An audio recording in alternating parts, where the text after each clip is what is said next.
Hola, buenas tardes. Disculpe la demora, no sé qué pasaba, que no nos admitían en la sala, pero bueno, ya está. Ya estamos, por lo menos el número que más o menos venimos siendo, no mucho más. Bueno, no sé si todas las personas que están hoy estaban ayer, como para que continuemos así sin dar explicaciones, o hay alguien que no estuvo ayer y está hoy. Voy a mirar. Juan estaba, Emma estaba, Nicolás estaba, Franklin estaba. Sí, Gabriel me entra la duda, no me acuerdo si estabas ayer. No sé si tenés audio o me querés contestar por chat. Gabriel, si es que estás ahí. Bueno, por las dudas entonces aclaro, ayer estuvimos trabajando la Convención sobre la eliminación de todas las formas de discriminación contra la mujer, estuvimos trabajando cuestiones conceptuales que están detrás de la Convención, estuvimos trabajando, bueno, los principales derechos que están consagrados en la Convención, su objeto, ¿no?, de protección, y después nos fuimos a la ley contra la violencia de género en Argentina, y estuvimos trabajando los tipos y modalidades de violencia de género, y nos quedaba para hoy, se habían dividido en dos grupos, no, estuvimos viendo los tipos, ejemplos de tipos de violencia de género, y nos quedaba terminar, que no llegamos ayer, con las modalidades, es decir, esos Sí, estaba, doctora. ámbitos. Ah, buenísimo, buenísimo, está bien, gracias. Genial, Nada. entonces. Bueno, entonces seguimos hoy con lo de las modalidades, ¿les parece? Ahora para cerrar esto y pasar a otra convención. Vamos a empezar hoy por la sala 2. Si se acuerdan quiénes se integraban cada sala de ayer. Profe, ¿puedo hacer una consulta? Sí. Lo que estamos viendo, ¿a qué unidad corresponde del programa? A Para- la, a la parte de protección internacional de los derechos humanos. Si me dejas un ratito, ahora te lo busco. Tengo el programa acá mientras vamos hablando.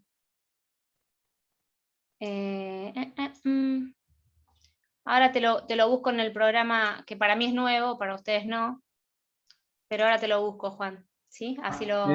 Sistema Internacional de Protección de Derechos Humanos. Ah, Sí, acá. sí. Sigue el capítulo 12. Ah, bien. Ahí está. ¿Se acuerdan que, de hecho, la primera clase que tuvimos de esta segunda instancia, que fue el lunes, hablamos del sistema de protección que ya vienen viendo con el doctor Reich, y yo les dije que una cuestión dentro de lo que es el sistema de protección internacional de los derechos humanos, sistema internacional de protección, son los organismos, ¿sí? O sea, el sistema, la Organización de Naciones Unidas, la OEA, ¿sí? Pero esos organismos funcionan en base a normas y para justamente hacer cumplir o generar normas. Entonces nosotros y nosotras estamos analizando en esta etapa algunas de esas normas que se refieren a grupos en especial situación de vulnerabilidad, ¿sí?, que tiene que ver con los derechos de las mujeres, con los derechos de la discapacidad, con los derechos de la niñez y con los derechos de las personas mayores. Ahora igual voy a revisar, porque en el programa nuevo yo creo que eso estaba ya diferenciado, ¿sí? Entonces, más allá de la protección internacional, creo, ahora déjame ver que mientras voy hablando con ustedes, igual si ustedes lo tienen ahí, que directamente hay un módulo sobre específicamente la protección de los derechos de las mujeres, de los derechos dice el programa, táchenlo, decía personas con capacidades especiales o algo así. Ahora si quieren después cuando analicemos, el módulo 10, análisis de situaciones particulares, ¿sí? Estamos viendo dentro de lo que es el programa, por un lado, dentro del sistema internacional de protección, estas normas, y por el otro lado también entrarían a partir del módulo 10, que son situaciones de especial vulnerabilidad, ¿sí? Dentro de ello el programa trae, bueno, la mujer, la niñez, los pueblos originarios, ¿no? Y las personas, dice, con capacidades diferentes, y dice el programa los derechos de los adultos mayores, ¿sí? A medida que vayamos a ir avanzando con cada uno de estos grupos, bueno, en este caso hoy vamos a avanzar un poco más sobre discapacidad, y les voy a decir por qué no me parece bien el término capacidades diferentes, ¿sí? Pero bueno, estaríamos trabajando, digamos, desde esos dos módulos. El módulo 10 y el de la protección internacional. Está bueno que ustedes lo relacionen porque desde los dos ámbitos se puede entrar al tema, ¿no? ¿Estamos? Sí, profe, muchas gracias. Sí, sí. No, por favor. Bueno, ¿les parece entonces? Vamos a quienes estaban en el grupo 2, si quieren, como para cerrar el tema de ayer, comentar algunos ejemplos de violencia doméstica. En, ¿Cómo? en Emma, violencia, tenés el... en violencia doméstica pusimos la que es la violencia intrafamiliar. Bien. Ujú. Por ejemplo, Y cuando se da en el ámbito de una discusión familiar, o de pareja, cuando hay un maltrato del hombre a su pareja, que en realidad Maltrato. puede bien. ser recíproco, puede ser también en general, puede ser también por parte de la mujer al hombre. ¿Puede ser? ¿Está para proteger esta ley eso? No, pero en ese caso se podría hacer recíproco. Puede ser para ambos casos. Ujú. Violencia a los chicos también puede ser, de los padres Exacto, a los chicos. Física exacto.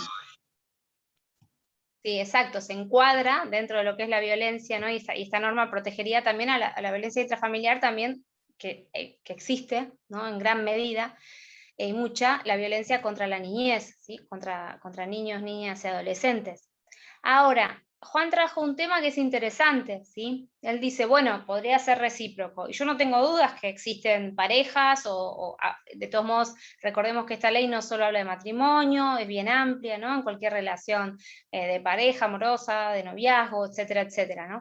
No tengo dudas de que puede existir violencia, o que pueden existir mujeres que ejercen violencia, ¿no? O respuestas violentas.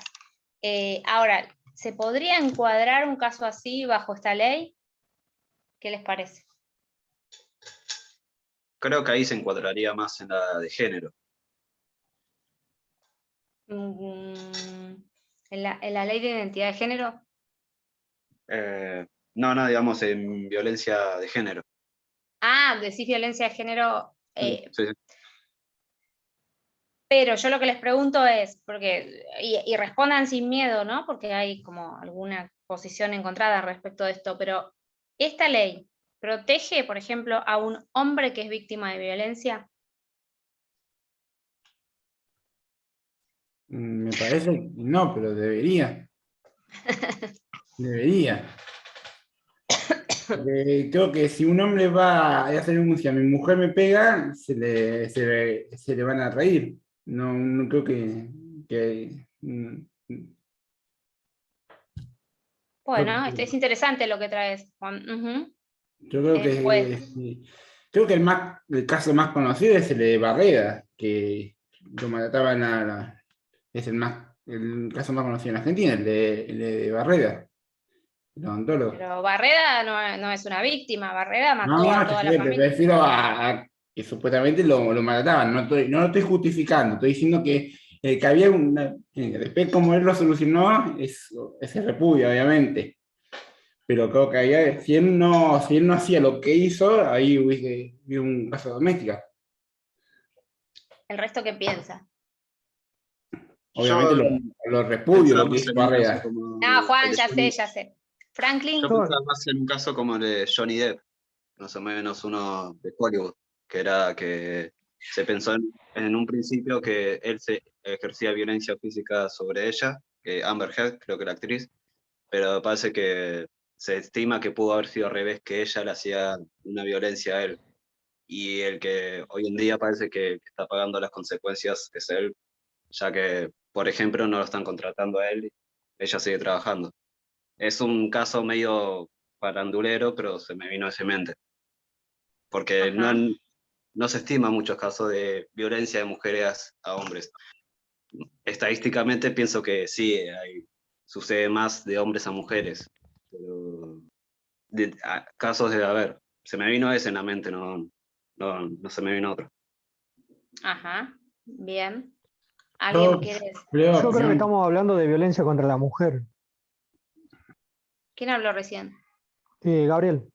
Gabriel. Ujú. Exacto, es una ley que protege a las mujeres. De hecho, está en debate y es un tema interesante si protege, por ejemplo, dentro de lo que es una relación, ¿sí? De pareja, por ejemplo, dos mujeres lesbianas y una maltrata a la otra, ¿sí? Si podría encuadrarse esta ley, bajo esta ley, ¿no? Ahí, o de dos hombres, y uno ejerce, ¿no? como el rol más que se conoce como el rol generalmente del varón, ¿sí? Y ejerce violencia sobre el otro. ¿Se podría aplicar esta ley? Ahí entran dudas. Ahora, respecto de que sea que se pueda aplicar esta ley que viene a proteger a las mujeres, en el caso en que una mujer ejerciera violencia contra los hombres, ya ahí entran más dudas. ¿Pero por qué? Porque ustedes mismos van diciendo y se van respondiendo, me parece, ¿no? Está muy bien. O sea, existe, la violencia puede existir, sí, ¿no? Es como que hay casos. Ahora, no sé quién decía, creo que Gabriel, estadísticamente, o no, era otro. Estadísticamente, evidentemente la realidad muestra otra cosa. Y no solo la realidad, sino los conceptos que trabajamos ayer, por eso me importaba que los trabajemos, ¿no? El patriarcado, el machismo, viene a mostrar algo que hace que las mujeres necesitemos una ley, ¿sí? Que nos proteja de la violencia doméstica y de otro tipo de violencias, ¿sí? ¿Por qué no hace falta una ley que proteja a los hombres contra este tipo de violencia? Hace muchos años, en España, cuando se aprobó la ley contra la violencia de género, se modificó el Código Penal, ¿no? Y entonces se estableció, a través de esta ley, ¿no? que bueno, venía a dar mucha protección a las mujeres, y por otro lado, a veces estas normas modifican otras normas, ¿no? Que son concordantes o que tienen relación. Una de las normas que se modificó fue el Código Penal. Entonces, se dijo en ese momento, se modificó el Código Penal en el sentido de que si un hombre dentro de una relación amorosa con una mujer ejerce violencia, ¿sí? Va a tener determinada pena. Pero el código no tipificaba lo contrario. Entonces, siguiendo el razonamiento un poco que estaban planteando algunos, hubo grupos, organizaciones de la sociedad civil de hombres, ¿sí? Que están abogando por sus derechos y que consideraban que esto era discriminatorio. Que ellos dijeron, bueno, o sea, es una norma que tipifica un delito y entonces se trata distinto si lo comete un hombre que si lo comete una mujer. Y bueno, cuando se resolvió esto en las instancias superiores de la justicia de España, se aclaró que esta reforma del Código Penal no era discriminatoria. ¿Por qué? Primero, porque la relación social y de poder, ¿no? De hombre-mujer es diferente, y quienes se encuentran en una relación, digamos, de subordinación respecto de la violencia, ¿no? Las relaciones no son justamente los hombres, sino que son las mujeres. Y se dijo en ese momento que la estadística lamentable, ¿no? De que cada 24 horas muriera una mujer como víctima de violencia de género, demostraba que era la lacra social contra la cual se quería, de alguna manera, contrarrestar mediante esta ley. No así lo contrario, es decir, no había un hombre que moría víctima de violencia de género cada 24 horas, ni cada 48, ni cada 72, ni cada un mes, ni cada 2, ni cada un año. Entonces, bueno, esto fue un poco lo que justificó esta necesidad. Son temas igual que me encantan que salgan y son debatibles. Yo les estoy dando un poco mi opinión, les estoy tratando de justificar con algún argumento que en este caso se utilizó desde España. Profe, Pero, ¿me escucha? ¿hola? Hola, no sé si se me escucha bien. Sí, se te escucha bien, Lara. Ah, no, porque recién no me andaba el micrófono. Y tuve que Ahora te escuchamos. entrar. Nada, yo quería agregar, claramente, o sea, las estadísticas dejan en claro que ahí se ejerce mucho más violencia sobre la mujer que sobre el hombre, pero que también considero que en los casos, o he visto justamente hace poco, esta semana, hace 2 días vi que un chico, o sea, sufría violencia por parte de la mujer, y cuando fue a hacer la denuncia, por ejemplo, nada, le respondieron, anda a tu casa, maricón, textual. Entonces eso creo que también tiene mucho que ver con que por ahí, claramente estadísticamente es mucho menor la violencia que se ejerce hacia el varón, pero muchas veces creo que se tapa por ahí o que no se habla tanto porque como que no, ¿me entendés lo que quiero decir? Sí, Tal sí, cual, eso. te entiendo. No te También escuché pasa porque... que, no, Perdón, profe, también pasa que por ahí el hombre, yo creo que por un tema, no sé si queda bien la palabra decir, pero por un tema de orgullo también le daría un poco de cosa decir, mi pareja me pega, mi mujer me pega, me grita, por un tema de orgullo. Creo que, entonces, obviamente hay mucho más violencia de parte del hombre a la mujer, y hay uno de cada miles de casos, pero yo creo que también el hombre tampoco va a ir tan fácil a denunciar. Por un tema de orgullo se va a quedar callado. Hay más chance que se quede callado. Claro, también sería como una mirada social de que la sociedad ve al hombre como algo, una persona, como un referente masculino y que quedaría mal que vaya y haga una denuncia de decir que la mujer le pega. Ahí también sería algo que le impide ir a hacer la denuncia. ¿Se acuerdan que ayer hablábamos de que el machismo no perjudica solo a las mujeres y que también perjudica a los hombres porque por los estereotipos que tenemos, ¿no? Y por estos prejuicios, pensamos que si un hombre denuncia eso, no digo que toda la sociedad piense eso, pero sí gran parte, ¿sí? Y probablemente mucha gente que recibe una denuncia, ¿sí? Y piensan que eso, ¿no? Esas respuestas, ¿no? O que tiene que dar vergüenza. Por eso también es bueno trabajar, otra cosa que hablamos ayer, ¿no? Lo de las nuevas masculinidades, es decir, plantearse la posibilidad de que los hombres también pueden ser vulnerables o estar en situaciones de vulnerabilidad, y a partir de eso también se abre otro universo. Todo esto es una deconstrucción que tenemos que hacer como sociedad, hombres, mujeres, personas no binarias, o sea, con todas las personas que integramos la sociedad. Evidentemente, ahora estas medidas que estamos viendo todavía se justifican absolutamente desde mi punto de vista, porque lo que podemos ver cuando vemos la sociedad es una situación de desigualdad estructural, de discriminación estructural y de violencia estructural. ¿Qué quiero decir cuando hablo de estructural? De que todas las estructuras de la sociedad está impregnado, está empapado de todo eso. Después va a haber excepciones. Pero dentro de esto, por ejemplo, el ejercicio de la violencia... Ay, perdón, tengo acá estoy sola hoy con los perros y no sé cómo hacer para callarlos. Siempre mi hija me salva en estas situaciones. Bueno, les decía que entonces el ejercicio de una relación de poder, ¿se me escucha o no? No se escucha nada. ¡Boris! ¡Vení acá! ¡Toma! Profe, Sí. ¿Se escucha igual, profe? ¿Se escucha? Sí, se ¿Se escucha. escucha? Pero con los ladridos, re incómodo. ¿Quién dijo? ¿Alguna? ¿Lara querías hablar o Emma? no, profe, era que se le escucha bien. Vení, toma. Ah, bueno, gracias. Bueno, no, que ya me perdí un poco con lo de los ladridos, en qué iba, pero bueno, me parece muy interesante que hablemos esto, porque justamente esto sería ir más allá y ir a cuestiones de fondo, ¿no? Pero esto, por ejemplo, fíjense el ejercicio de poder y la violencia, como por lo menos socialmente, no digo que venga innato, ¿no? Porque todo es una construcción. Entonces, hemos construido y generalmente este tipo de violencia proviene del hombre, ¿no? A veces es replicada por mujeres, incluso con sus hijos o hijas, ¿sí? Pero bueno, en realidad lo que deberíamos desandar es el camino de la violencia, en cualquier relación, en cualquier vínculo y a nivel social, ¿no? En general. Pero bueno, mientras tanto estamos viendo sí. Estamos hablando de violencia doméstica, que también se podría dar desde una madre hacia su hija. Sí, O sea, totalmente, por lo totalmente. que usted Por eso decía digo también del machismo en la sociedad, no solamente en los hombres, sino en la sociedad. exacto, pero esto que estoy hablando y que igual es muy relativo, quiero decir, es muy discutido.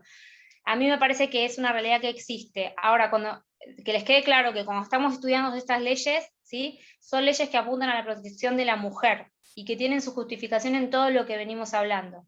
Eso no significa que no podamos hablar y debatir otros temas, que son los que están surgiendo hoy, que me parecen súper interesantes y que seguramente requieren también de respuestas jurídicas más aceitadas, como por ejemplo el acompañamiento de un hombre que quiere denunciar que sufre violencia, ¿sí? Y no una respuesta que sea, o que genere este tipo de situación o de vergüenza, ¿no? Pero bueno, lo que estamos hablando ahora es básicamente para proteger a la mujer, ¿sí? En el ámbito de en todos los ámbitos en donde se desenvuelve, ¿sí? Pero bueno, está muy bueno el debate que surgió. Hablamos dentro de las modalidades o ámbitos, hablamos de la violencia doméstica, que como les decía, es importante, ¿sí? que recuerden que se da en cualquier tipo de relación, ¿sí? Amorosa, en lo que sería el matrimonio obviamente, pero en una relación de pareja, en un noviazgo, se trabaja mucho actualmente lo que es los noviazgos sin violencia, ¿no? Intentando generar eso. No solo apunta a relaciones de convivencia ni de noviazgo, y también protege no solo en relaciones vigentes, sino en relaciones que se han finalizado, porque muchas veces el ejercicio de la violencia viene cuando la mujer quiere poner fin a una relación, por ejemplo, ¿no? Bien, violencia institucional era otro ámbito. A ver, de la sala 1, si alguien quiere dar un ejemplo de violencia institucional. Creo que estoy solo en la sala 1. Institucional sería, lo entendimos en el sentido de que las mujeres no pueden ocupar ciertos cargos, o había mucha diferencia en cuanto a la ocupación de los cargos más altos, por ejemplo, dando un ejemplo, la facultad, en cuanto a los decanos, o al mismo Poder Ejecutivo, que uno piensa y dice cuántos presidentes masculinos tuvimos, hombres, y cuántas mujeres, y bueno, o sea, es como que hay un cambio en la actualidad. Ajá. Bueno, aunque eso se podría también quizás encuadrar más en lo que es la violencia laboral, ¿no? Cuando se refiere a lo institucional apunta a la violencia desde las instituciones más que nada, ¿no? Aunque bueno, como les decía, no está mal, Gabriel, porque bueno, todo esto es como, hay muchos grises y muchos entrelazos. Pero bueno, cuando se habla de violencia institucional es una respuesta desde la institución, desde los mismos funcionarios, funcionarias estatales a todos los niveles, ¿no? ¿A alguien se le ocurre un ejemplo de violencia institucional?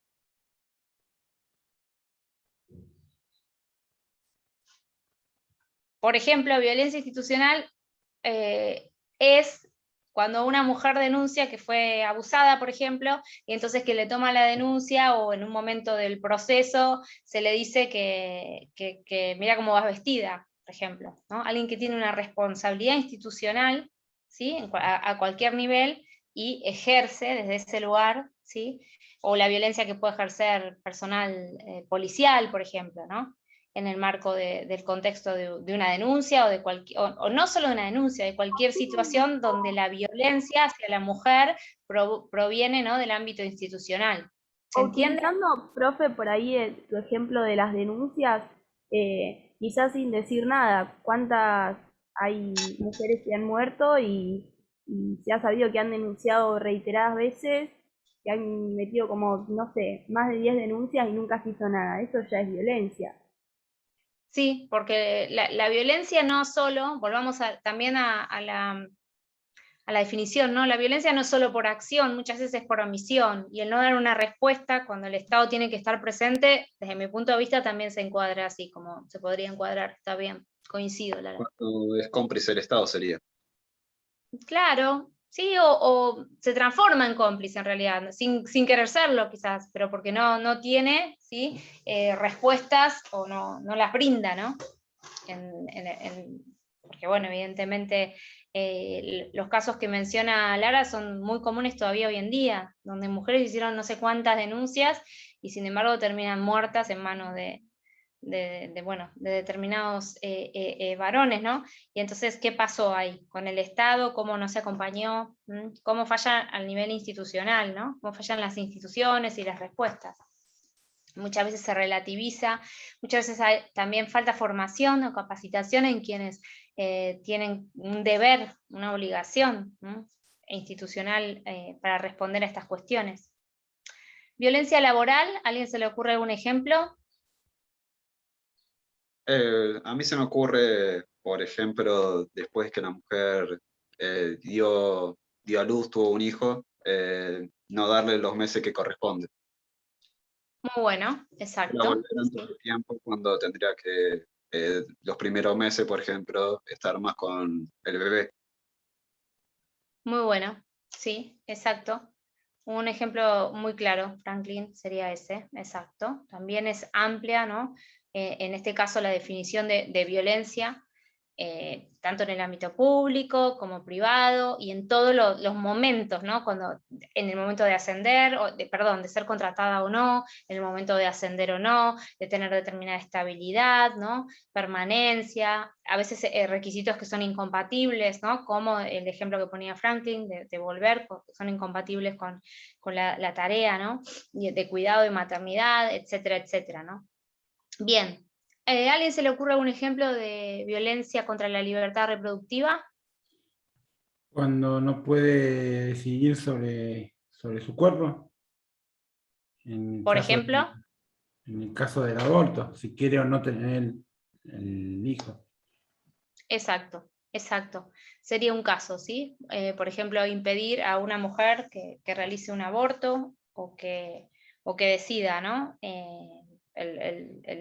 El rumbo, ¿no? que pueda tener en ese caso esa situación, ¿no? O la presión a una mujer. Lo obliga a abortarla también. ¿Cómo?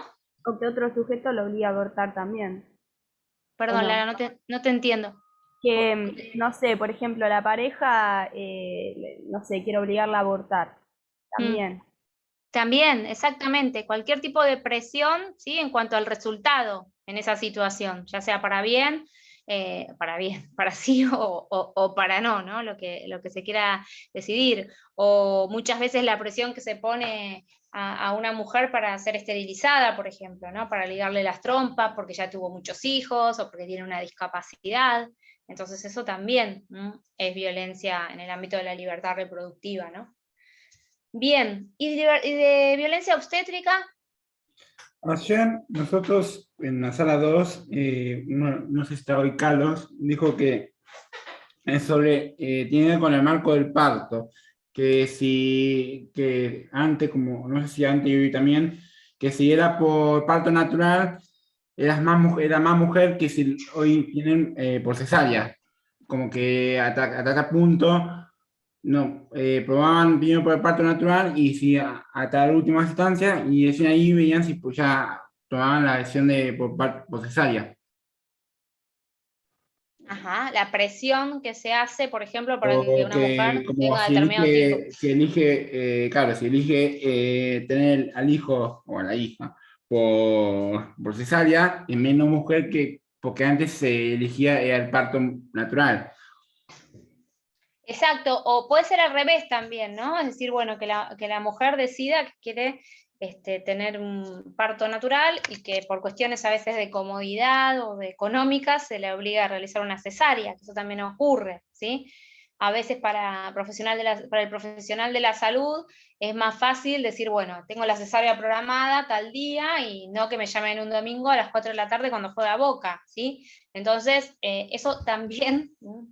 no digo que sea la regla ni mucho menos, pero son cuestiones que suceden. Entonces, la mujer pasa a ser una cosa, digamos, ¿no? Un sujeto de derecho que decide y que tiene un derecho a ser atendida conforme sus necesidades, ¿no? Y su decisión. Doctora, Bien. ¿Y violencia? Sí. aprovecho para preguntarle la situación y el ejemplo que está poniendo. Yo tengo entendido Sí, que la mujer cuando se quiere hacer cesárea, sí. y porque ella lo decide, las obras sociales no lo cubren, ¿puede ser? Ese es otro tema. A Porque ver, es lo las que yo obras... tenía entendido. Ajá.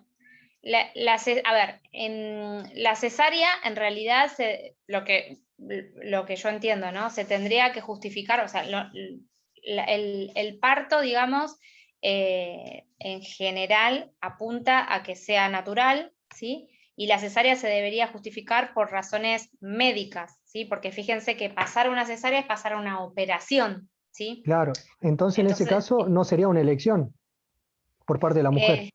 claro, claro. En general, lo que yo sé es que se justifica médicamente, pero no sé si la mujer, si se pone, digamos, en la ficha que es por decisión de la mujer, no sabía que se estaba negando. Ujú. Eso, Claro. vos tenés conocimiento de que ha Sí, sido sí, así. sí. Sí, sí, sí, es Ajá. así porque, o sea, si tiene que tener una constancia médica, pero no es por la decisión de la mujer.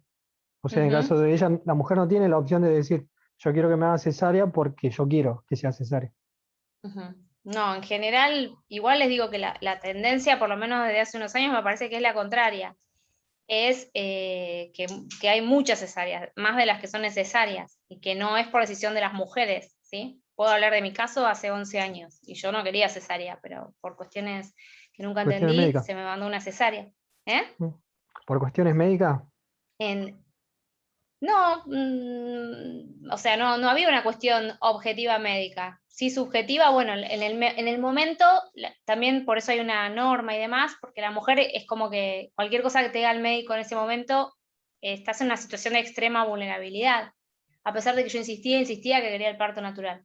Pero bueno, pero puede ser, o sea, hay como una tendencia en la Argentina, por lo menos porque tengo amigas que viven en España y que es lo contrario, y también hay presión, como decía Juan, de decir, no, bueno, o sea, bueno, el parto natural, yo creo que esto sí tiene mucho que ver con la elección de la mujer, y también con cómo viene la situación, evidentemente, ¿no? Esto no quiero decir que haya situaciones en donde, obviamente, y hay una persona que está naciendo y hay que priorizarla, y que si hay que hacer una cesárea, hay que hacerla, ¿no? Pero bueno, convengamos en que el parto en realidad es un proceso natural, absolutamente natural, y no debería estar medicalizado salvo que fuera necesario. Pero si se fijan en toda la lógica que tiene, ¿no? Está absolutamente medicalizado. Les contaba ayer que estuve en un congreso internacional hace unos días en España, y bueno, se habló mucho de esto, de cómo está medicalizado cuando en realidad nos estamos olvidando muchas veces de que es un proceso natural, de los más naturales, y que entonces hay muchas cuestiones que suman, que bueno, que muchas mujeres quizás las necesitan y las quieren, pero quizás otras no.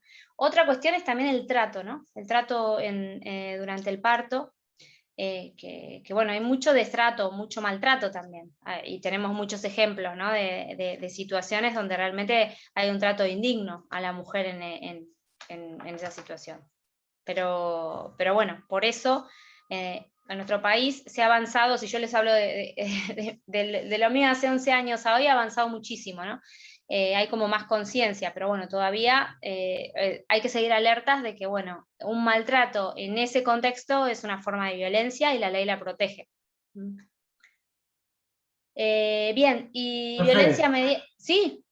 Justo me quedé pensando en algo que se me ocurrió, que no sé, cuando, a ver si es violencia o no, cuando, por ejemplo, una madre tiene que ser soltera, porque tiene el abandono de la pareja no se hace cargo, ¿se podría tomar como violencia? Una pareja tiene la mujer que embaraza y el hombre no se hace cargo y la abandona y se va.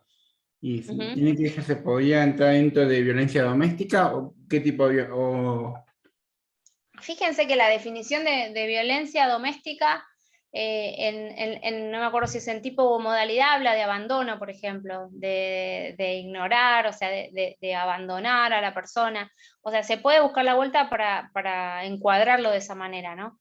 Lo que sí, sin duda, es un abandono al hijo, ¿no? Además de la mujer, y en ese caso también hay digamos, cada vez más conciencia de las implicancias, ¿no? De que el abandono no es solo económico, el abandono es moral, y de todas las, luego a los efectos de, por ejemplo, de un no reconocimiento, ¿no? Y de un abandono, bueno, el resarcimiento de esos rubros que hasta hace poco no estaban como pensados y que hoy en día se empiezan a poner sobre la mesa, ¿no?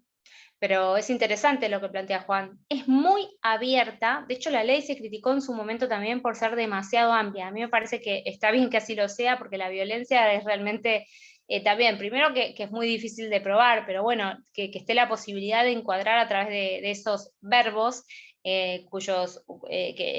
uno de los cuales es abandono, por ejemplo. Es interesante, sí, podría ser lo que planteas. Bien, ¿hay más dudas? ¿O quieren un ejemplo de violencia mediática? ¿Pasamos? Violencia mediática, a mí se me ocurre de ejemplo cuando es difamación, por ejemplo, y pongo un ejemplo, por ahí no, lo que se me ocurre de ejemplo, por ejemplo, con lo que está pasando actualmente con el tema de la China Suárez y Wanda Nara, que a la China Suárez se la trata como que le gusta robarse las parejas de los casados, que ya tiene antecedentes como con el caso de Benjamín Vicuña, y ahora eso puede ser un tipo de difamación, de violencia. Bien. Es interesante también, muy interesante, como lo planteas. Hay una nota que salió hace unos días en página 12, escrita por Mariana Carvajal, que es una periodista excelente, que habla de eso, de cómo se abordaron la sociedad, ¿no? Y los medios de comunicación el caso este que estás trayendo, Juan, y cómo se plantea enseguida la culpa, ¿no? Es de la mujer, todo está puesto sobre ella, ¿no? Como roba maridos y otros adjetivos, y sin embargo el hombre parece que no estuviera implicado, ¿no? En este escándalo mediático que tiene mucho de frívolo, pero que plantea todavía, incluso por las propias mujeres, ¿no? Es decir, bueno, las propias mujeres, ¿a quiénes juzgaron? ¿A quién juzgaron? ¿Sí? Primero que no deberíamos juzgar a nadie, son cuestiones privadas, pero ¿a quiénes juzgaron incluso las propias mujeres, la mayoría? A la china, ¿no? A la mujer. Está muy bueno lo que traes. Sí, podría ser, desde mi punto de vista lo es. Desde mi punto de vista claramente lo es. ¿Alguien piensa diferente o tiene otro ejemplo? Para ya ir cerrando. Bueno, allí en el grupo hemos hablado del ejemplo de fotos íntimas, videos, que se salgan a la luz fotos íntimas, videos. Bueno, muy bien, exactamente, ¿no? Todo lo que es la difusión de la intimidad podría ser perfectamente. Bien, ¿alguien más había dicho algo más?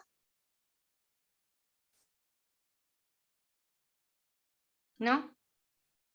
Bueno, sí, básicamente también podemos pensar en programas de televisión que son todos, entrarían todos dentro de este inciso F, ¿no? Del caso de la violencia mediática, de cómo trata, por ejemplo, determinados programas de televisión a la mujer, ¿no?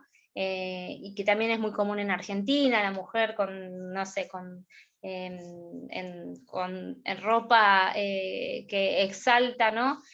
Su cuerpo, ocupando lugares que no son realmente importantes, sino como acompañamiento, como algo visual, ¿no? La sexualización, ¿no? de los cuerpos de las mujeres y la cosificación, ¿no? Bueno, todo eso encuadraría. Bien. Bueno, y no solo en los medios televisivos, también en las redes sociales, y no sé hoy en día qué tan avanzado o qué tanto acompañan las leyes o el derecho hoy en día, esto que es tan nuevo, porque si nos ponemos a pensar no surgió hace tanto esto de las redes. Yo en mi caso tuve que denunciar algo así por redes sociales y no tuve esa respuesta que esperaba, no sé si me expliqué bien. no sé si te entendí bien, entiendo lo que decís en cuanto a que las redes sociales también, ¿no? Hoy en día se pueden encuadrar dentro de lo que es la violencia mediática y que se replica, ¿no? Incluso a veces con más impunidad.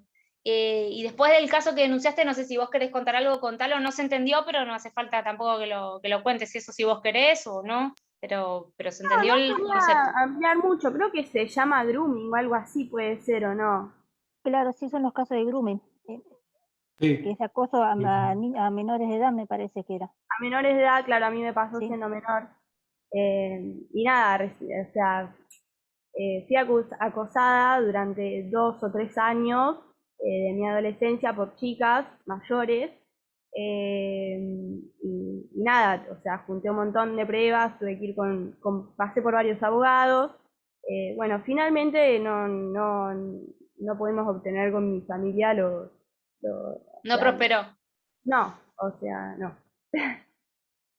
Pero Bueno, probablemente quizás si fuera hoy hay más herramientas, es como todo muy novedoso y fíjense que es. eso iba a decir, es todo muy Sí. novedoso, o por ahí uno iba, o sea, yo por ejemplo tuve ¿cómo se llama esto?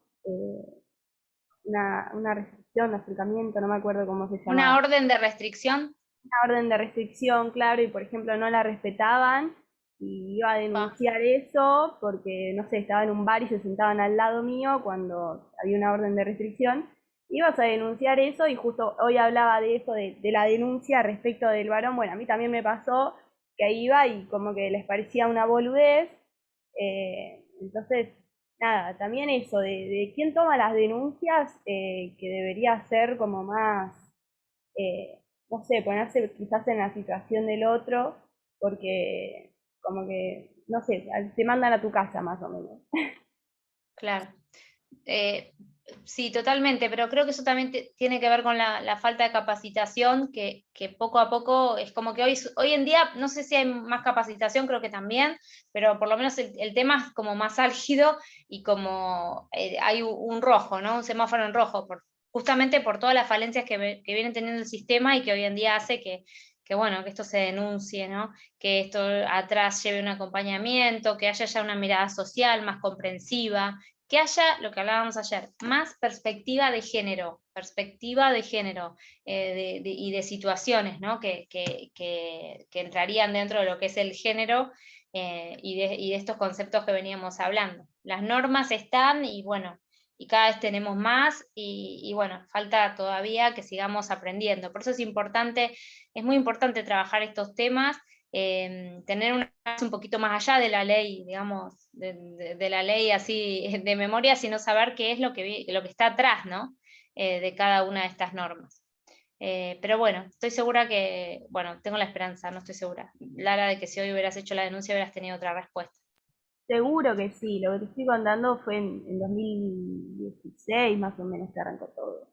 Claro, y es un mundo. En 5 o 6 años en estos temas es un mundo. Es así. Sí, sí.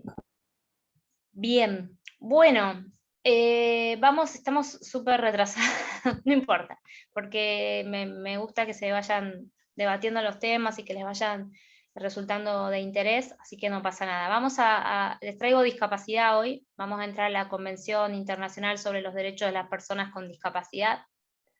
Ya hemos hablado un poquito de la convención en la primera parte, ¿no? O sea que hay artículos y algunas cuestiones de la convención que se han trabajado en la primera parte. Hoy quería hablar a grandes rasgos de la convención, pero estoy pensando que antes les traje un video, lo voy a pasar ahora para entrar en temas.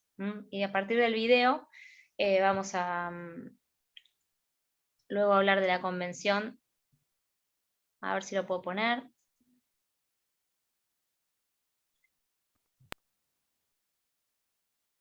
Lo que les pido.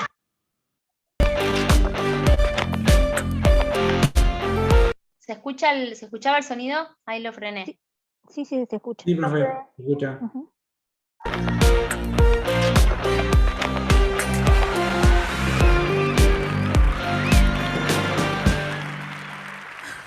Cada lunes me tomo el tren, me bajo, camino unos metros y me tomo un taxi. Con un poco de esfuerzo subo al auto, digo la dirección y el chofer arranca. En eso, por el espejito, me sonríe y me dice: qué lindo día, ¿no? Sí, la verdad que sí. ¿Andás paseando? No sé ustedes, pero yo, un lunes a las 3 de la tarde, no tengo la suerte de estar paseando. No, trabajando. Le digo con la voz más fuerte que me sale. Ah, ¿y de qué trabajas? Soy psicopedagoga.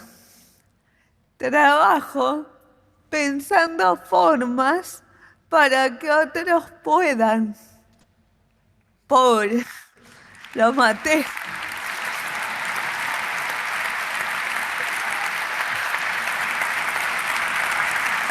Pero bueno, yo los lunes a las 3 de la tarde estoy yendo a trabajar.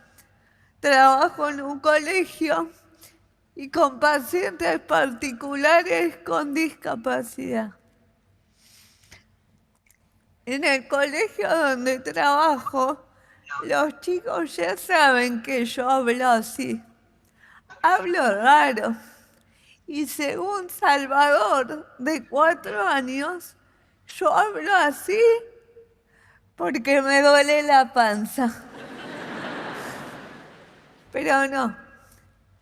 En realidad, yo hablo así porque cuando nací tuve un paro respiratorio y luego otro a las 12 horas de nacer.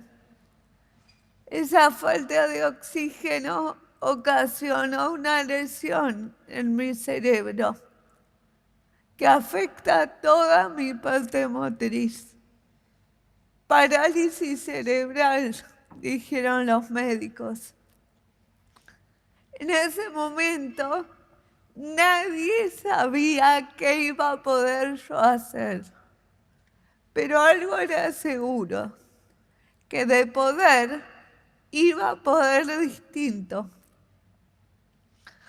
Durante la escuela primaria hubo muchos maestros que me acompañaron, que pudieron ver en mí todo lo que yo podía hacer.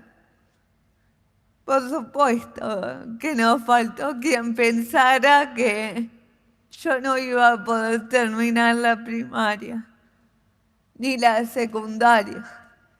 En la facultad ni siquiera pensaban. O quien preferían que yo esté en el fondo del aula porque supuestamente no sabían qué hacer conmigo. No estaban preparados. Nadie está preparado. La discapacidad no te manda WhatsApp y te dice, prepárate, llego en 5.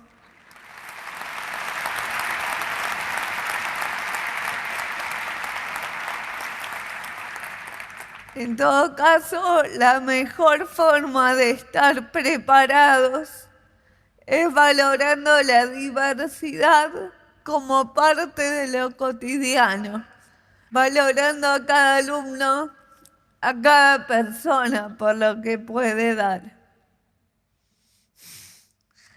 En la escuela donde trabajo está Miguel. A Miguel tiene 5 años y le cuesta mucho quedarse sentado. Su maestra me consulta preocupada. Yo lo observo y le sugiero que en vez de que esté sentado en el piso, que esté sentado en una silla. Así sus pies y su espalda están apoyados, él se siente más contenido y puede prestar mayor atención. Como yo, que cuando estoy bien sentada me canso menos y puedo prestar mayor atención. Y funcionó. Porque siempre funciona la mirada puesta en lo que se puede. Porque sobre lo que no se puede,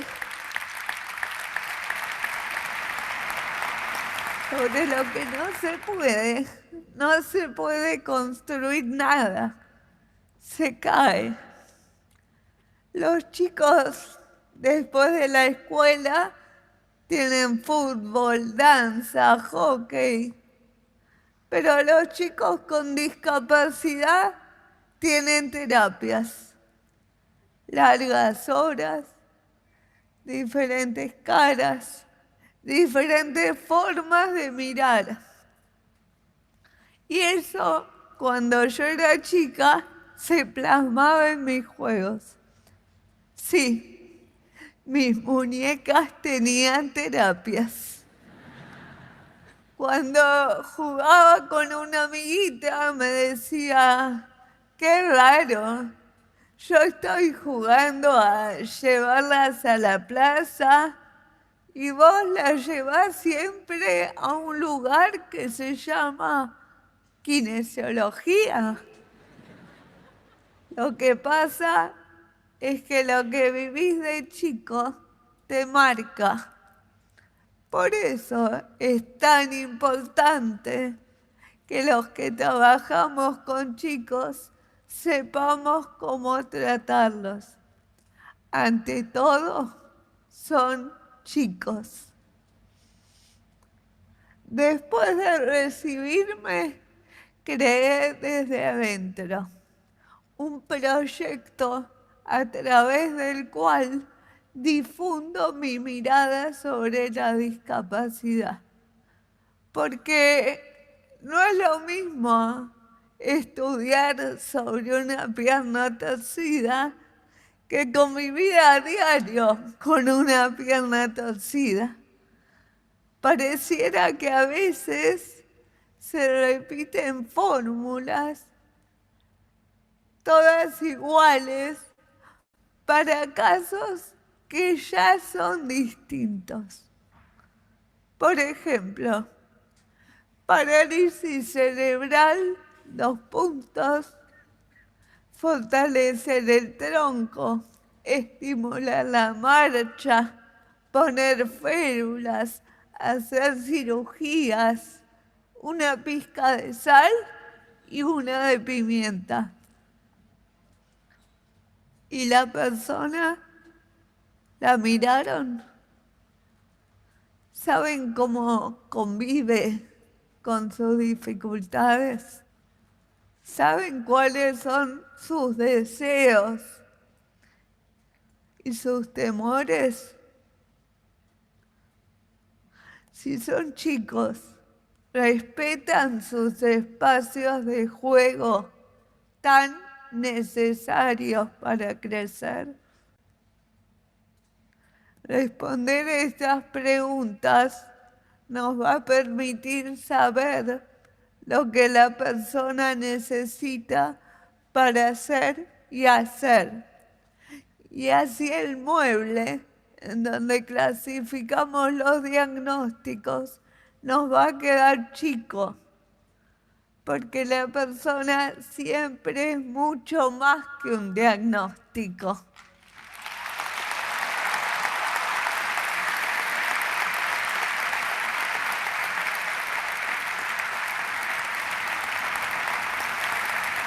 Pero no a todos les resulta fácil trabajar de esta manera. Pareciera que la discapacidad es un espejo en el cual nadie se quiere ver. Cuando era chica, un día se acercó una monja. Me miró y me dijo: ojalá que te cures. Yo la miré y sin dudarlo le dije: ya estoy curada. Claro, porque en todo caso, curarme fue aprender a convivir con lo que me pasa.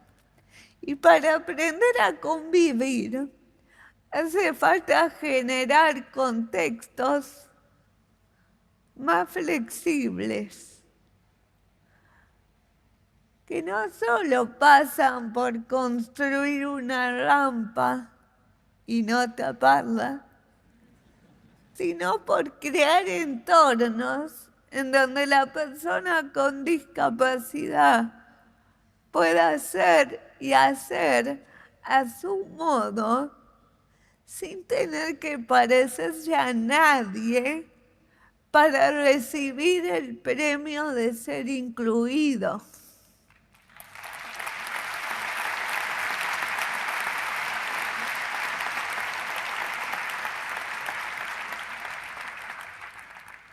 Lo que hace falta hacer es simple: hacer más fácil lo que ya es difícil.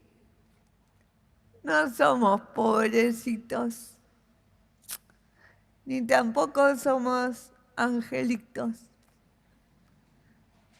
No somos especiales. especiales son las pizzas.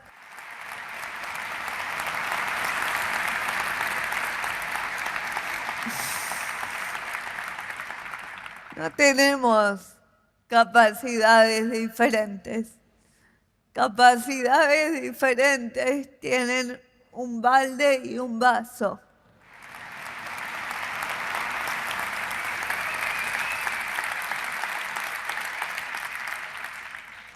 Somos personas con discapacidad. Personas. Muchas gracias.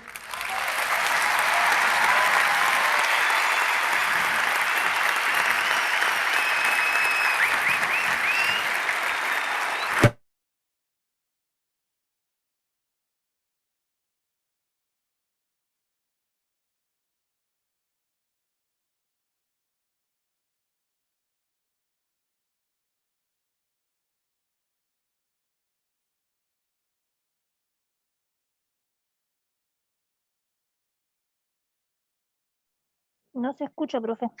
Perdón, Ah, estaba silenciada. Porque ladraron los perros mientras estaba el video y lo silencié. Bueno, les decía, les pasé este video porque lo que quiero, antes de empezar a hablar de la Convención sobre los derechos de las personas con discapacidad, o de seguir hablando, porque ya hemos hablado de la primera parte, es básicamente plantear el fondo de esa convención. Y el fondo de esa convención tiene bastante que ver con lo que habla Constanza. Antes de hablar yo y de comentarles por qué me parece importante y qué trae este video, ¿no?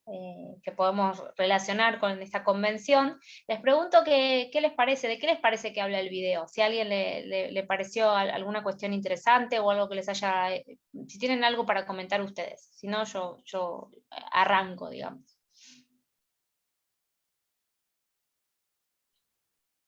Bueno, arranco. Lo que viene a decir Constanza me parece que tiene mucho que ver, primero, con este imaginario colectivo respecto de la discapacidad, ¿no? ¿Qué es ser una persona con discapacidad? ¿Qué ve la sociedad cuando ve a una persona con discapacidad? ¿Y por qué ve eso la sociedad? ¿Y cómo respondemos a esto? Bueno, pensando un poco en cómo desde siempre se construye, ¿no? La sociedad, cómo se piensa, cómo se diseña y cómo se construye la sociedad, que no tiene que ver solo con las personas con discapacidad, ¿no? Porque estábamos hasta hace un rato hablando de otro colectivo, sino que tiene que ver con la imposición de la, y uso comillas, de la normalidad, ¿no? El poder de la normalidad. Hablaba, si a alguien le gusta leer y conoce a Saramago, un escritor español, él hablaba del poder de la normalidad.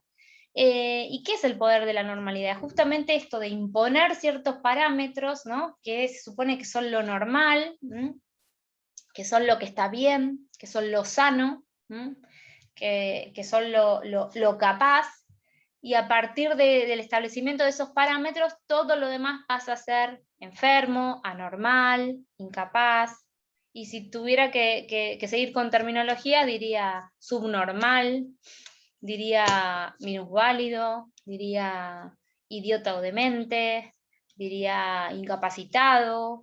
Fíjense, ¿no? Cómo la terminología que a lo largo del tiempo se ha utilizado para denominar a las personas con discapacidad es altamente peyorativa, es discriminatoria, ¿no? Todavía hoy en día se habla de alguien, no sé, este congreso autista, por ejemplo, ¿no? O haciendo referencia a una condición para la cual hay algo que está mal, ¿no? O sea, estamos utilizándolo peyorativamente, ¿no? Ella también habla del diagnóstico, de cómo el diagnóstico, esa etiqueta que ponen desde una mirada netamente médica, pasa a colonizar la vida. Y ella dice, una persona no es un diagnóstico, una vida no es un diagnóstico. Un diagnóstico puede ayudar, puede ser una herramienta que ayude, ¿no? Pero es una herramienta más, porque la persona es una persona donde interseccionan, volviendo al paradigma de la interseccionalidad, interseccionan condiciones, interseccionan situaciones, e interseccionan posiciones sociales, ¿sí? Esta convención sobre la que vamos a hablar, justamente viene a traer esto, viene a poner sobre la mesa esto, viene a poner sobre la mesa una mirada que hay que deconstruir, que hay que volver a pensar, hay que repensar, hay que rearmar, ¿no? Respecto de la discapacidad. Por eso se trata la Convención sobre los Derechos de las Personas con Discapacidad, en el preámbulo, ya empieza a hablar de las barreras, empieza a hablar de estas barreras de distintos tipos, ¿no? Que son las que muchas veces producen a la discapacidad. Entonces, cuando hablamos de la discapacidad, la Convención entiende que la discapacidad es el resultado de la interacción entre, dice la Convención, en el artículo 1, deficiencias físicas, mentales, intelectuales o sensoriales a largo plazo, que al interactuar con diversas barreras son las que restringen el ejercicio de los derechos. ¿Qué significa todo esto? Que si esta sociedad en la cual vivimos y de la cual formamos parte, no hubiera estado diseñada de ese modo, de manera tan discriminatoria, probablemente no estaríamos hablando o viendo este grupo tan diferencial, ¿sí? Con capacidades diferentes o con necesidades especiales, ¿no?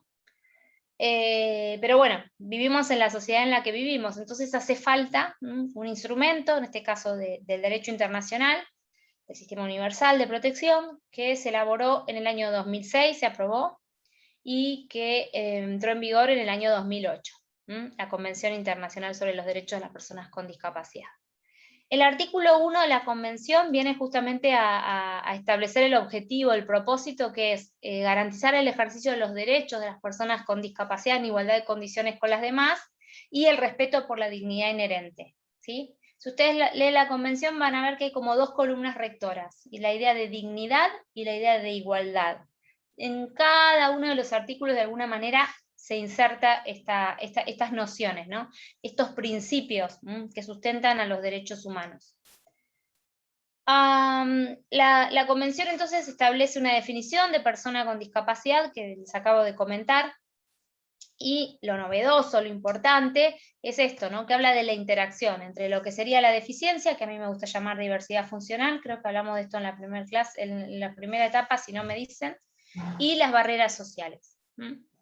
Entonces, cuando hablamos, por ejemplo, de cómo prevenimos a la discapacidad, prevenimos discapacidad si hacemos una política de prevención de accidentes de tránsito, eso sería una política de prevención de discapacidad, pero también prevenimos discapacidad si obligamos a construir un entorno accesible. ¿Por qué? Porque la persona muchas veces tiene una condición, pero pasa a estar en una situación de discapacidad cuando interacciona con las barreras. Una persona en silla de ruedas puede estar en su casa, si tiene todo su entorno de su casa, digamos, accesible, y puede hacer una vida como el resto de personas. Pero cuando sale a la calle y no tiene la rampa, o quiere tomar un colectivo y no es accesible, o no llega a ningún lado, o no le dejan entrar a cualquier edificio, ¿no? No hablemos solo de lo público. Pensemos que no puede entrar a un cine, que no puede entrar a un café, que no puede entrar a un centro comercial, que no puede, bueno, porque hay barreras que hacen a todo eso, bueno, la persona pasa a estar en esa situación de discapacidad. La Convención trabaja distintos tipos de barreras. Las barreras físicas, que tienen que ver con el entorno construido, ¿sí? También las barreras comunicacionales, que tienen que ver con cómo nos comunicamos, ¿sí? Generalmente la mayoría estándar nos comunicamos oralmente, ¿sí? A través de un lenguaje. Sin embargo, hay personas que no se pueden comunicar de esta manera y que se comunican a través de medios alternativos o de intérpretes de lengua de señas, ¿sí? O que requieren determinadas condiciones de accesibilidad para leer un texto, que una persona ciega, por ejemplo. Y también hay barreras que son las actitudinales, que son las que vimos en la primera etapa, que tienen que ver con esto de decir, bueno, esta persona no puede tomar decisiones porque tiene un diagnóstico, ¿sí? Y bueno, entonces la incapacitamos. Cuando hablamos de capacidad jurídica vimos toda esa perspectiva. La Convención, en el artículo 3, trae una serie de principios. Son los principios generales a través de los cuales debe leerse y debe interpretarse y aplicarse la Convención. Les recomiendo que los lean, son distintas dimensiones, más que nada, del derecho a la dignidad, a la libertad y a la igualdad. Habla de la dignidad, de la toma de decisiones, de la independencia de la persona, de la autodeterminación, habla de la accesibilidad, habla de la igualdad de oportunidades, habla de la no discriminación, habla de concebir a las personas con discapacidad como parte de la condición de humanidad, ¿sí? Es decir, no es lo anormal, es parte de nuestra condición de seres humanos, la discapacidad. Habla de la igualdad, sí. ¿Este contenido está en el campus ya o no?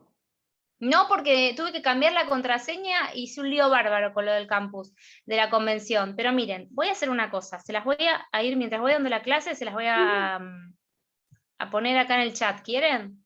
Claro, un link puede ser. Un link. Bárbaro. Bueno, mientras la voy buscando, les decía, bueno, que el artículo 3, ¿sí? es importante, porque trae todo lo que son los principios generales a partir de los cuales la convención debe interpretarse y aplicarse. Acá les voy a copiar en este momento la Convención sobre los Derechos de las Personas con Discapacidad, que está en Infoleg. Infoleg es bueno cuando tienen que buscar normas, que generalmente están actualizadas, bueno, ahí directamente tienen la de discapacidad. Y ahora les voy a poner la de la que vimos ayer,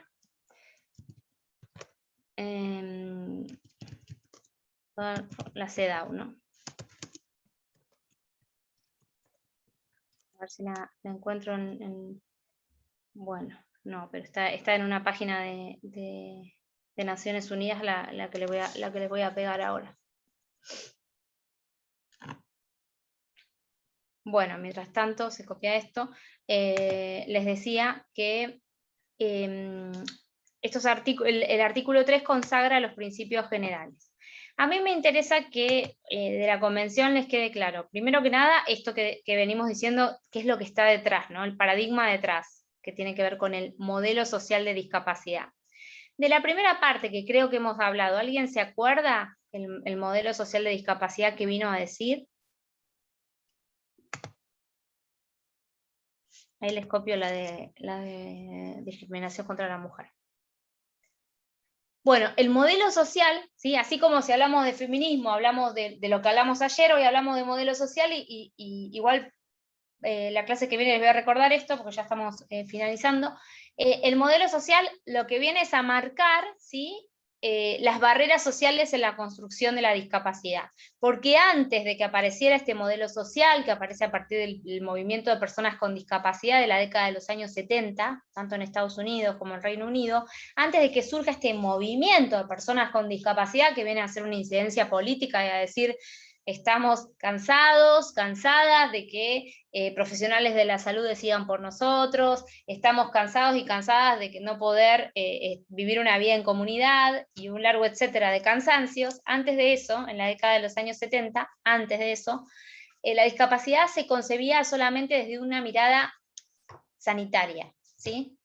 La discapacidad era consecuencia, ¿sí? de un impedimento, ¿sí? De la persona, que hacía que se entendía como que esa condición era la que imposibilitaba que la persona pudiera ejercer sus derechos. El modelo social viene a decir, no, cuidado, no es nuestra condición, sino que son las barreras sociales, ¿sí? Fíjense en este video de Constanza cómo ella muestra, ¿sí? No sé, el señor taxista, por ejemplo, que es lo que piensa el 99% de la sociedad. ¿Qué va a hacer esta chica a las 3 de la tarde un lunes? Más que pasear o ir a una terapia, ¿no? Bueno, todo esto es una construcción social, y es lo que el modelo social vino a visibilizar. Entonces el modelo social viene a decir que la discapacidad es el resultado de la interacción, y que hay mucho de construcción social en la discapacidad. Muchas veces es simplemente la construcción social, otras veces interacción en una condición. Lo importante y lo nefasto es que sean esa interacción la que imposibilite el ejercicio de los derechos. La convención establece en el artículo 9, ya me fui varios artículos, establece en el artículo 9 el contenido de alcance de la accesibilidad universal. Y acá sí también es otro concepto que me interesa que ustedes conozcan. Son pocos los que les voy a pedir de la convención, pero bueno, la accesibilidad universal, que creo que también en la primera parte hemos visto algo. Creo que en la plataforma hay me acabo de acordar, no sé si alguien puede entrar a la plataforma mientras voy hablando, pero hay un artículo mío en algún lado sobre la convención, que habla así muy a grandes rasgos sobre la convención. Y si no, también se los voy a dar ahora, porque lo googleo, y ahora lo que les voy a dar es el link de un libro, pero no tienen que leer todo el libro, no se vayan a asustar. Es un 9 conceptos claves,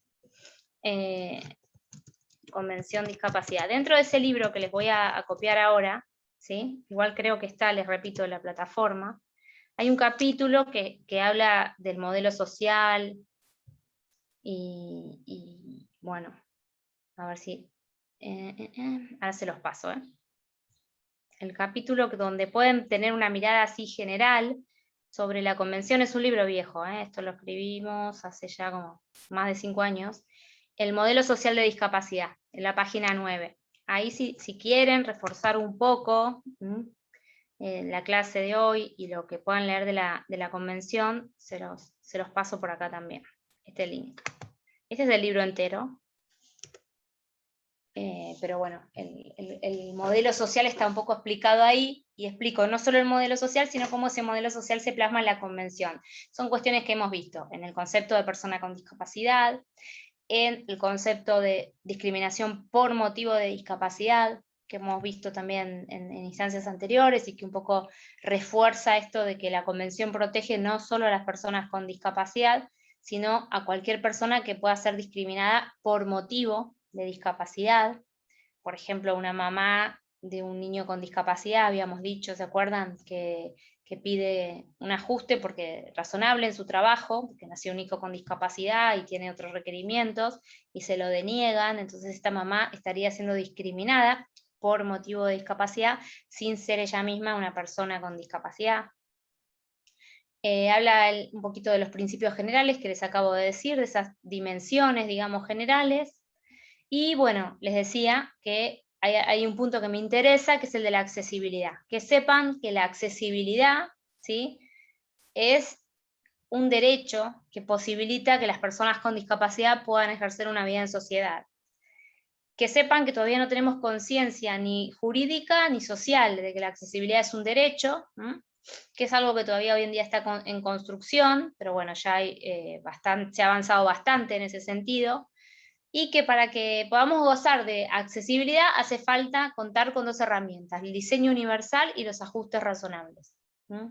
Esto, digo los titulares hoy, terminamos, y cerramos la clase que viene, donde también vamos a ver la convención sobre los derechos del niño, que ahora se las voy a pegar acá. Les voy a pegar ahora también la convención sobre los derechos del niño. Pero les digo los titulares, les decía, de lo que es los ajustes razonables, que igual me suena que lo hemos visto, pero la primera parte, el diseño universal es esto de decir, bueno, vamos a pensar, ¿no?, en una sociedad que realmente tenga en cuenta a todas las personas, y no solo a una persona estándar, que camina, que ve, que oye, que razona de determinada manera, ¿no?, sino tener en cuenta a todas las personas, esa diversidad de la que hablaba Constanza en el video. Acá les estoy pegando la Convención sobre los Derechos del Niño. Y el diseño universal es eso, y los ajustes razonables son medidas específicas que muchas veces son necesarias, ¿sí?, para reforzar esa idea de que las personas con discapacidad puedan ejercer el derecho. Que vamos a ver, o recordar, porque creo que lo hemos visto, la diferencia entre el diseño universal y los ajustes razonables.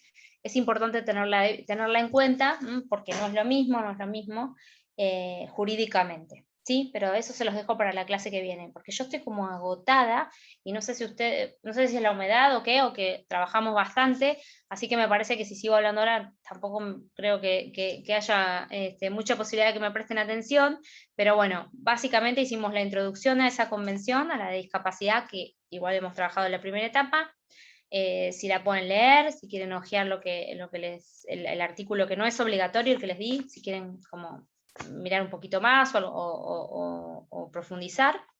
Y bueno, algunos artículos importantes de esta convención, que si quieren tenerlos leídos para la clase que viene, que vamos a cerrar esto, es el artículo 1, que habla del objeto del tratado y del concepto de discapacidad. El artículo 2 habla de muchos conceptos, fíjense el de discriminación por motivo de discapacidad, muchas definiciones. El artículo 3 sobre los principios generales, y el artículo 9 sobre accesibilidad.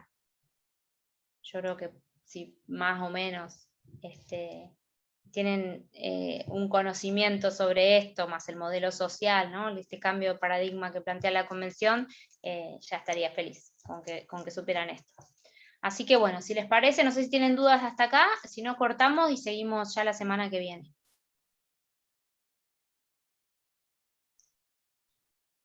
¿Están ahí? La semana que viene tenemos el miércoles solo, ¿no? Sí. Bien. Ya retomamos los días habituales. Bien. Muchas gracias, profe. Gracias a ustedes. Nos vemos el miércoles, suerte. Nos vemos. Chau, chau. Nos vemos. Chao, Chao, profe. chao. Señor Tren, salud.